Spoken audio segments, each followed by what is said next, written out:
ਦੇਖੋ, ਵਿਸ਼ਵ ਭਰ ਦੇ ਗੁਰਦੁਆਰੇ ਸਾਹਿਬਾਨ ਦੇ ਵਿੱਚ ਰੋਜ਼ਾਨਾ ਵੱਡੀ ਗਿਣਤੀ 'ਚ ਸਿੱਖ ਸੰਗਤ ਜੁੜਦੀ ਹੈ ਤੇ ਇਸ ਮਹਾਮਾਰੀ ਦੀ ਆਫਤ ਦੇ ਦੌਰਾਨ ਸਿੱਖ ਧਰਮ ਦੇ ਅੰਦਰ ਦੋ ਵੱਡੇ ਮਹਾਨ ਪੁਰਬ ਜਿਹੜੇ ਹੈ ਹੋਲਾ ਮਹੱਲਾ ਸ੍ਰੀ ਅਨੰਦਪੁਰ ਸਾਹਿਬ ਤੇ ਖਾਲਸਾ ਸਾਜਨਾ ਦਿਵਸ, ਜਿਸ ਨੂੰ ਅਸੀਂ ਵਿਸਾਖੀ ਵੀ ਕਹਿੰਦੇ ਹਾਂ, ਅਪ੍ਰੈਲ ਮਹੀਨੇ ਦੇ ਵਿੱਚ ਆਏ ਤੇ ਇਹਨਾਂ ਵਿੱਚ ਲੱਖਾਂ ਦੀ ਤਾਦਾਦ ਵਿੱਚ ਸਿੱਖ ਸੰਗਤਾਂ ਦਾ ਇਕੱਠ ਹੁੰਦਾ।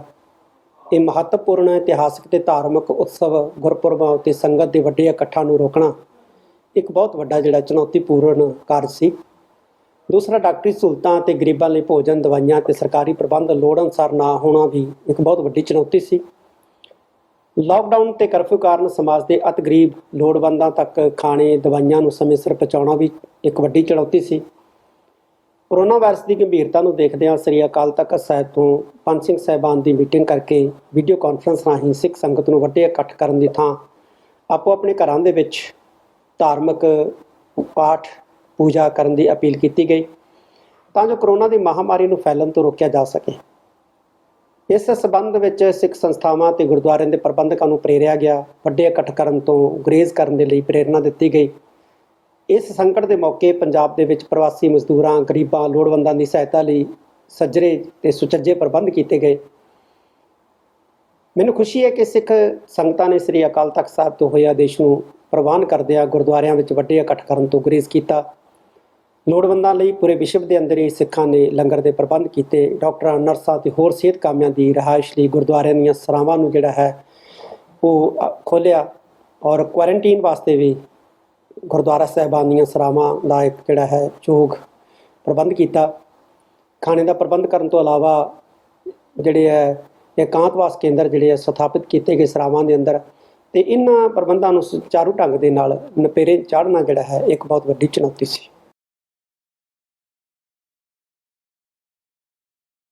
ਸਿੱਖ ਧਰਮ ਦੇ ਵਿੱਚ ਦੁੱਖ ਸੁੱਖ ਮਨੁੱਖੀ ਜੀਵਨ ਦਾ ਜਿਹੜਾ ਹੈ ਹਿੱਸਾ ਹੈ।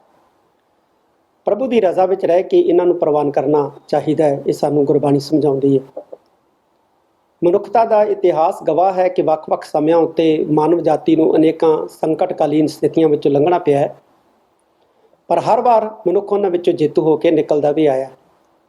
ਮੌਜੂਦਾ ਸਮੇਂ ਕਰੋਨਾ ਵਾਇਰਸ ਕਾਰਨ ਵਿਸ਼ਵ ਭਰ ਵਿੱਚ ਮਨੁੱਖਤਾ ਇੱਕ ਵੱਡੇ ਸੰਕਟ ਨਾਲ ਜੂਝ ਰਹੀ ਹੈ। ਇਸ ਸੰਕਟ ਤੋਂ ਘਬਰਾਉਣ ਦੀ ਲੋੜ ਨਹੀਂ ਹੈ, ਸਗੋਂ ਧੀਰਜ, ਹੌਸਲੇ ਨਾਲ ਇਹਦਾ ਟਾਕਰਾ ਕਰਨ ਦੀ ਵਧੇਰੇ ਲੋੜ ਹੈ। ਇਸ ਮੌਕੇ ਘਬਰਾਹਟ ਵਿੱਚ ਹਫੜਾ ਤਫੜੀ ਪੈਦਾ ਕਰਨ ਦੀ ਥਾਂ ਸਹਿਜ ਬਣਾ ਕੇ ਰੱਖਣਾ ਬਹੁਤ ਜ਼ਰੂਰੀ ਹੈ। ਵਿਸ਼ਵ ਪੱਧਰੀ ਸਿਹਤ ਸੰਸਥਾਵਾਂ ਤੇ ਮਾਹਰ ਡਾਕਟਰਾਂ ਦੇ ਦਿਸ਼ਾ ਨਿਰਦੇਸ਼ਾਂ ਅਨੁਸਾਰ ਸਰਕਾਰ ਵੱਲੋਂ ਦਿੱਤੀਆਂ ਜਾ ਰਹੀਆਂ ਹਦਾਇਤਾਂ ਦੀ ਪਾਲਣਾ ਵੀ ਕਰਨੀ ਜਿਹੜੀ ਹੈ ਅਤੀ ਲਾਜ਼ਮੀ ਹੈ, ਤਾਂ ਜੋ ਇਸ ਬਿਮਾਰੀ ਤੋਂ ਨਿਜਾਤ ਜਿਹੜੀ ਹੈ ਉਹ ਪਾਈ ਜਾ ਸਕੇ।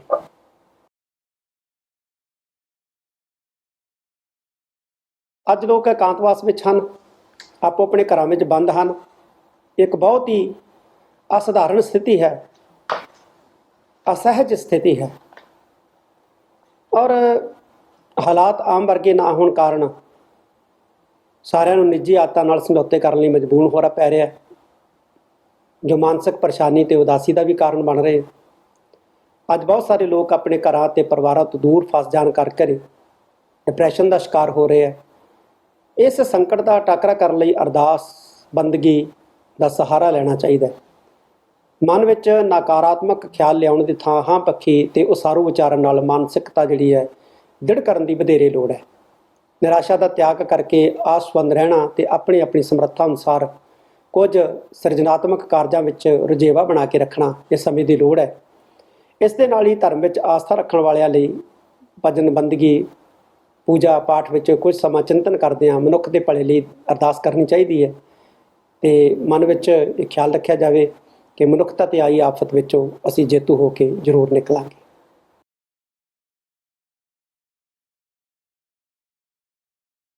ਕਰੋਨਾ ਵਾਇਰਸ ਦੀ ਅਜੇ ਤੱਕ ਕੋਈ ਵੈਕਸੀਨ ਤਿਆਰ ਨਹੀਂ ਹੋਈ ਹੈ। ਇਸ ਲਾਗਤ ਤੋਂ ਬਚਣ ਦਾ ਜਿਹੜਾ ਇੱਕੋ ਹੀ ਤਰੀਕਾ ਇਸ ਵਕਤ ਜਿਹੜਾ ਸੁੱਝ ਰਿਹਾ ਉਹ ਸਮਾਜਿਕ ਦੂਰੀ ਬਣਾ ਕੇ ਰੱਖਣ ਔਰ ਇਹਨੂੰ ਅਪਣਾਇਆ ਜਾ ਰਿਹਾ। ਸਰਕਾਰਾਂ ਵੱਲੋਂ ਲਗਾਈਆਂ ਬੰਦਸ਼ਾਂ ਕਾਰਨ ਲੋਕਾਂ ਦਾ ਵਿਅਕਤੀਗਤ ਜੀਵਨ ਬਹੁਤ ਪ੍ਰਭਾਵਿਤ ਹੋ ਰਿਹਾ, ਪਰ ਇਹ ਬੰਦਸ਼ਾਂ ਮਨੁੱਖ ਦੀ ਭਲਾਈ ਅਤੇ ਬਿਹਤਰੀ ਲਈ ਲਾਗੂ ਕੀਤੀਆਂ ਗਈਆਂ ਹਨ। ਇਸ ਆਸਥਾ ਵਿੱਚ ਜਾਂ ਇਸ ਅਵਸਥਾ ਦੇ ਵਿੱਚ ਵਿਅਕਤੀਗਤ ਆਜ਼ਾਦੀ ਨਾਲੋਂ ਲੋਕ ਹਿੱਤ ਤੇ ਸਮੁੱਚੀ ਮਾਨਵਤਾ ਦੇ ਹਿੱਤ ਵਧੇਰੇ ਅਹਿਮੀਅਤ ਰੱਖਦੇ ਹਨ। ਸਮੇਂ ਦੀ ਮੰਗ ਹੈ ਕਿ ਨਿੱਜੀ ਹਿੱਤਾਂ ਨੂੰ ਮਾਨਵਤਾ ਦੇ ਭਲੇ ਲਈ ਕੁਝ ਸਮੇਂ ਲਈ ਖੁਸ਼ੀ-ਖੁਸ਼ੀ ਕੁਰਬਾਨ ਕੀਤਾ ਜਾਵੇ।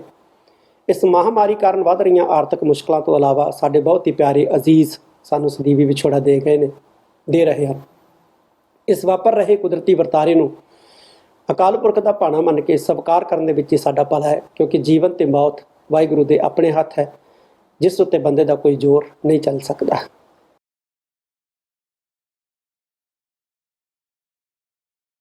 ਇਸ ਬ੍ਰਹਿਮੰਡ ਦੇ ਵਿੱਚ ਹਰ ਸ਼ੈ ਇੱਕ ਦੂਜੇ ਉੱਤੇ ਨਿਰਭਰ ਹੈ, ਭਾਵ ਸਭ ਦੀ ਹੋਂਦ ਦਾ ਕੋਈ ਨਾ ਕੋਈ ਸਹਾਰਾ ਹੈ, ਪਰ ਮਨੁੱਖ ਉੱਤੇ ਮੈਂ ਮੇਰੀ ਦੀ ਭਾਵਨਾ ਜਿਹੜੀ ਹੈ ਉਹ ਹਮੇਸ਼ਾ ਭਾਰੂ ਰਹਿੰਦੀ ਹੈ। ਉਹ ਭੁੱਲ ਜਾਂਦਾ ਹੈ ਕਿ ਉਹ ਸਮਾਜ ਦਾ ਇੱਕ ਹਿੱਸਾ, ਜਿਸ ਵਿੱਚ ਉਸ ਤੋਂ ਇਲਾਵਾ ਹੋਰ ਵੀ ਬਹੁਤ ਸਾਰੇ ਭਾਈਵਾਲ, ਭਰਾਤਰੀ ਭਾਵ, ਪਿਆਰ, ਮਜ਼ਬੂਤ ਅਤੇ ਸਿਹਤਮੰਦ ਮਨੁੱਖੀ ਭਾਈਚਾਰੇ ਦੀ ਸਿਰਜਣਾ ਲਈ ਬਹੁਤ ਜ਼ਰੂਰੀ ਤੱਤ ਹਨ। ਸਿੱਖ ਧਰਮ ਇੱਕ ਸੰਗਤੀ ਧਰਮ ਹੈ ਜੋ ਗ੍ਰਸਥ ਜੀਵਨ ਨੂੰ ਪ੍ਰਵਾਨਦਾ ਹੈ। ਕਿਰਤ ਕਰਨੀ, ਨਾਮ ਜਪਣਾ, ਵੰਡ ਛਕਣਾ ਸਿੱਖ ਧਰਮ ਦੇ 3 ਥੰਮ ਹਨ। ਇਸ ਅਨੁਸਾਰ ਸਿੱਖ ਜਿਸ ਦੇਸ਼ ਵਿੱਚ ਵੀ ਰਹਿ ਰਿਹਾ ਉੱਥੇ ਵੱਧ ਚੜ੍ਹ ਕੇ ਲੰਗਰਾਂ ਰਾਹੀਂ ਭੋਜਨ ਛਕਾਉਣ ਤੋਂ ਇਲਾਵਾ ਹੋਰ ਸੇਵਾਵਾਂ ਦੇ ਵਿੱਚ ਵੀ ਮਦਦ ਜਟਾਉਣ ਦੇ ਲਈ ਅੱਗੇ ਆਉਣ। ਇਕੱਠੇ ਰਹਿ ਕੇ ਸੰਕਟ ਦਾ ਟਾਕਰਾ ਕੀਤਾ ਜਾ ਸਕਦਾ ਹੈ ਤੇ ਇਸ ਨੂੰ ਜਿੱਤਿਆ ਜਾ ਸਕਦਾ ਹੈ। ਇਸ ਲਈ ਇੱਕ ਦੂਜੇ ਨਾਲ ਜੁੜੇ ਰਹਿਣ ਦੀ ਵਧੇਰੇ ਲੋੜ ਹੈ।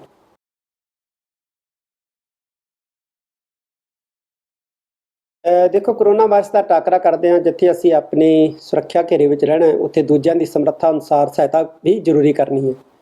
ਇਕਜੁੱਟਤਾ ਦਿਖਾਉਣ ਲਈ ਲੋੜਵੰਦਾਂ ਲਈ ਰਾਸ਼ਨ, ਹਸਪਤਾਲਾਂ ਵਿੱਚ ਲੋੜੀਂਦੀਆਂ ਦਵਾਈਆਂ, ਮਰੀਜ਼ਾਂ ਦੇ ਇਲਾਜ ਵਿੱਚ ਸਰਗਰਮ ਭੂਮਿਕਾ ਨਿਭਾ ਰਹੇ ਡਾਕਟਰ, ਨਰਸਾਂ ਅਤੇ ਸਿਹਤ ਕਰਮੀਆਂ ਦਾ ਲੋੜ ਅਨੁਸਾਰ ਸਹਿਯੋਗ ਕਰਕੇ, ਤੇ ਜਿਹੜੀ ਪੁਲਿਸ ਸੱਚੇ ਮਨੋਂ ਸਹਾਇਤਾ ਲਈ, ਮਨੁੱਖਤਾ ਦੀ ਸਹਾਇਤਾ ਲਈ ਲੱਗੀ ਹੈ, ਉਹਨਾਂ ਤੇ ਉਹਨਾਂ ਦੇ ਪਰਿਵਾਰ ਜਿਨ੍ਹਾਂ ਦੇ ਮੈਂਬਰ ਬਿਮਾਰੀ ਕਾਰਨ ਮੌਤ ਦੇ ਮੂੰਹ ਵਿੱਚ ਜਾ ਪਏ ਹਨ, ਉਹਨਾਂ ਨਾਲ ਸੰਵੇਦਨਾ ਪ੍ਰਗਟ ਕਰਕੇ ਅਸੀਂ ਇਕਜੁੱਟਤਾ ਦਾ ਪ੍ਰਗਟਾਵਾ ਜਿਹੜਾ ਹੈ ਉਹ ਕਰ ਸਕਦੇ ਹਾਂ।